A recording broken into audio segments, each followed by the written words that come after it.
ഒരിക്കൽ കൂടി റമദാൻ വന്നിരിക്കുകയാണ്.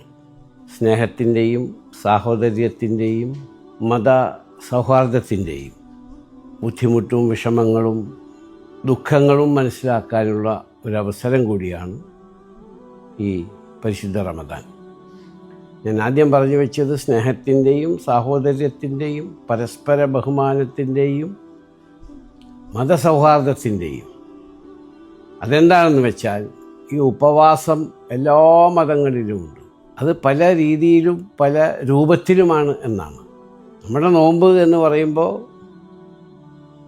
സുബഹി നമസ്കാരത്തിന് മുമ്പ് മുതൽ മഗ്രിബ് നമസ്കാരം ബാങ്ക് കൊടുക്കുന്ന വരെയുള്ള സമയമാണ് നമ്മൾ വെള്ളം പോലും കുടിക്കാതെ ഭക്ഷണം കഴിക്കാതെ ദൈവത്തിനെ മാത്രം ആലോചിച്ചുകൊണ്ട്. അത് നമ്മുടെ വയറിന് മാത്രമല്ല നോമ്പ്, നമ്മുടെ കണ്ണിന് നോമ്പ്, സംസാരത്തിന് നോമ്പ്, നമ്മുടെ പ്രവൃത്തിയിൽ നോമ്പ്. അതിനൊക്കെ ഒരു റെസ്ട്രിക്ഷനാണ് നോമ്പ്. ലോകത്തൊരുപാട് ആളുകൾ ഭക്ഷണം കഴിക്കാതെ വിഷമിച്ച്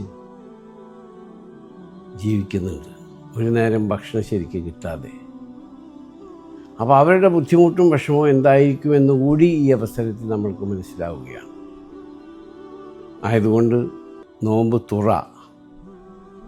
തുറക്കൽ ഗൾഫ് രാജ്യങ്ങളിൽ പ്രത്യേകിച്ച് അസോസിയേഷനുകളായാലും ശരി, മറ്റു സ്ഥാപനങ്ങളായാലും ശരി, മതസ്ഥാപനങ്ങളായാലും ശരി, മറ്റു സഹോദര സമുദായത്തിൻ്റെ സ്ഥാപനങ്ങളായാലും ശരി, അവരുടെ ആരാധനാലയങ്ങളായാലും ശരി, ഗൾഫ് രാജ്യങ്ങളൊക്കെ നോമ്പ് തുറക്കാറുണ്ട്, നോമ്പ് തുറ സംഘടിപ്പിക്കാറുണ്ട്. രാജനും മുഹമ്മദും ആൻ്റണിയും ഒരുമിച്ചിരുന്നു കൊണ്ട് ലോകത്തിന് തന്നെ മാതൃകയായ നോമ്പ് തുറ നമ്മുടെ ഗൾഫ് രാജ്യങ്ങളിലാണ് കൂടുതൽ, നമ്മുടെ രാജ്യത്തും നമ്മുടെ സംസ്ഥാനത്തും ഒക്കെ ഇതുണ്ട്. അപ്പോൾ എല്ലാ മതവിഭാഗങ്ങളിൽപ്പെട്ടവരും ഒരുമിച്ചിരുന്ന് നോമ്പ് തുറക്കുക, അതൊരു സാറ്റിസ്ഫാക്ഷൻ കൂടിയാണ്. നോമ്പ് മഗ്രിബ് നമസ്കാരത്തിന് ശേഷം നോമ്പ് തുറന്ന് നമസ്കരിക്കുക, അത് കഴിഞ്ഞിട്ടുള്ളൊരു സാറ്റിസ്ഫാക്ഷൻ, അതൊരു പ്രത്യേക